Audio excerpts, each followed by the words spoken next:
Assalamualaikum warahmatullahi wabarakatuh. Pertama-tama marilah kita panjatkan puji syukur kehadiran Allah Subhanahu wa taala. Yang terhormat dosen pembimbing pada mata kuliah Sejarah Pendidikan Islam, Pak Idrus Latif, SPDI, MP, dan teman-teman sekalian yang saya banggakan. Perkenalkan, saya Rosida sebagai pemateri pertama dan Desnawati Rahma sebagai pemateri kedua. Adapun judul matkara pada hari ini yaitu NU Nahdlatul Ulama. Baiklah, saya akan melanjutkan pada materi pertama yang bagian A. Pengertian dan sejarah berdirinya NU. Nahdlatul Ulama, NU artinya kebangkitan ulama, adalah organisasi massa Islam yang didirikan oleh para ulama pesantren dipimpin Kiai Haji Hasyim Asy'ari di Surabaya pada tanggal 31 Januari 1926. Di antara para tokoh ulama yang ikut mendirikan NU, Kiai Haji Hasyim, Kiai Haji Wahab Hasbullah, Kiai Haji Bisri Syamsuri, Kiai Haji Masyum Lasem, dan beberapa kiai lainnya. Nahdlatul Ulama, salah satu organisasi sosial keagamaan Indonesia, didirikan pada tanggal 16 Rajab 1344 Hijriah atau 31 Januari 1926 di Surabaya atas perkara Kiai Haji Hasyim dan Kiai Haji Abdul Wahab Hasbullah. Asasnya adalah Pancasila. Selain dari Kiai Haji Hasyim Asy'ari dan Kiai Haji Abdul Wahab Hasbullah sebagai tokoh pendirinya, juga didukung oleh para tokoh alim ulama.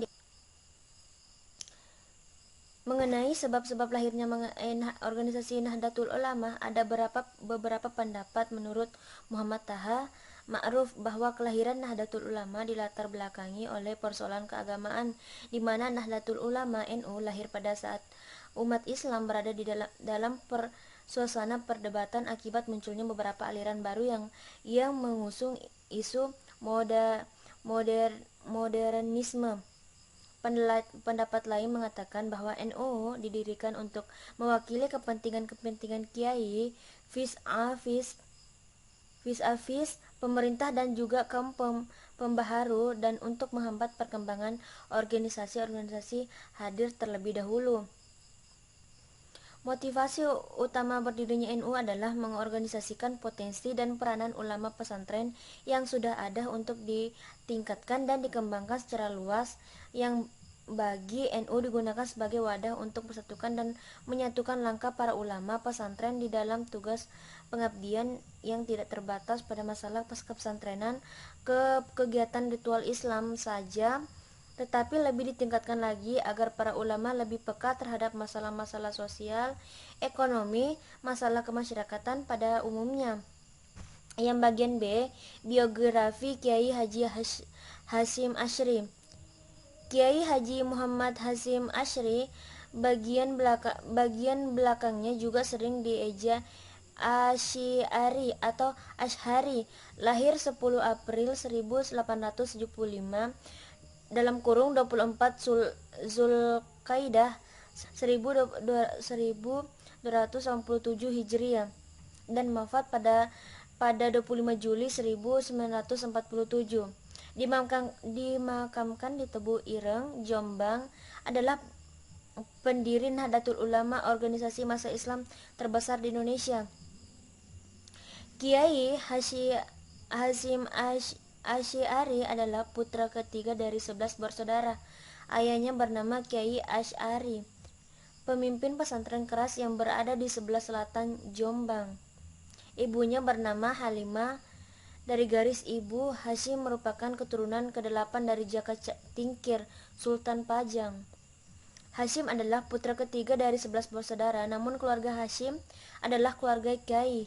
Kakeknya Kiai Utsman memimpin pesantren Ngedang sebelah utara Jombang, sedangkan ayahnya sendiri Kiai Asy'ari memimpin pesantren keras yang berada di sebelah selatan Jombang. Dua orang ini menamakan nilai dan dasar-dasar Islam secara kokoh kepada Hasyim. Kiai Haji Asy'ari belajar dasar-dasar agama dari ayah dan kakeknya. Kiai Usman, sejak usia 15 tahun beliau berkelana menimba ilmu di berbagai pesantren. Pada tahun 1893 ia berangkat ke Tanah Suci. Sejak itu ia menetap di Mekah selama 7 tahun dan berguru. Tahun 1899 pulang ke tanah air. Hasyim mengajar di pesantren milik kakeknya, Kiai Usman. Tak lama kemudian ia mendirikan pesantren Tebuireng, Jombang. Kiai Hasyim bukan saja kiai ternama, melainkan juga seorang petani dan pedagang yang sukses. Tanahnya puluhan hektar.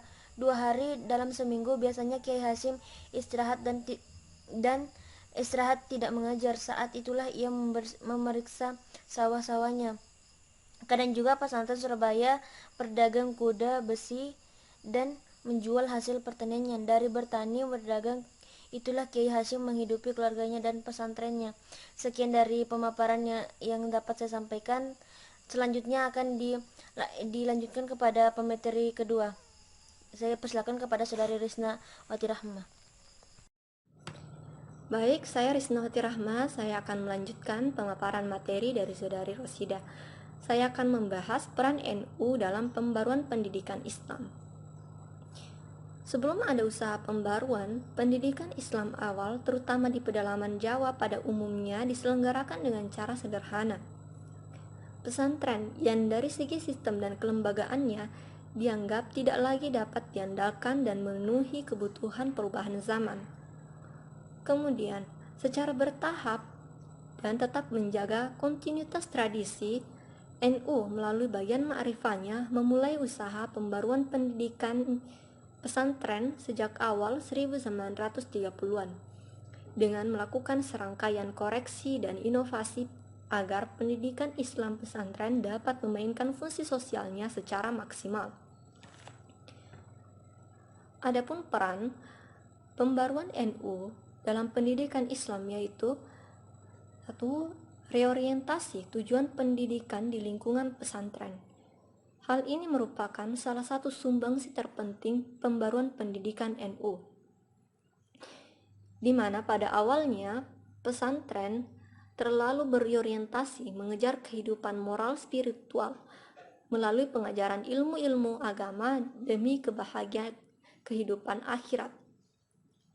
Hal ini kemudian direorientasi oleh NU dengan menegaskan pentingnya tujuan pendidikan yang berorientasi dunia dan akhirat, yaitu keseimbangan antara keduanya.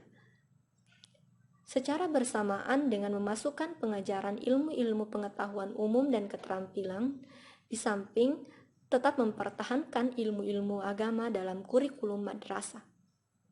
Kemudian yang kedua, konsep manusia dinamis, di mana pada sebelumnya di pesantren memiliki konsep manusia fatalis, kemudian diganti menjadi manusia dinamis, yaitu manusia yang dalam sikapnya rasional, bertanggung jawab, selalu berprakarsa dan melakukan ikhtiar, bergerak ke depan, berubah, dan berkembang menuju ke arah atau ke tingkat yang lebih sempurna. Kemudian melakukan reaktualisasi dan reposisi, atau yang disebut dengan tilar.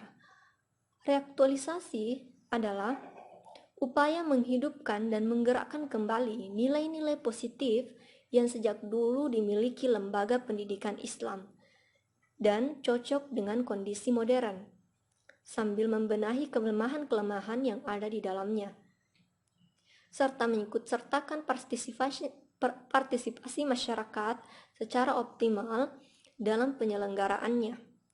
Kemudian reposisi dimaksudkan adalah sebagai upaya untuk mengatur dan merumuskan kembali posisi lembaga pendidikan Islam pesantren, bukan hanya sekedar lembaga pendidikan pengajaran ilmu-ilmu agama, tetapi juga sekaligus pengajaran berbagai ilmu pengetahuan umum lainnya dan keterampilan termasuk teknologi.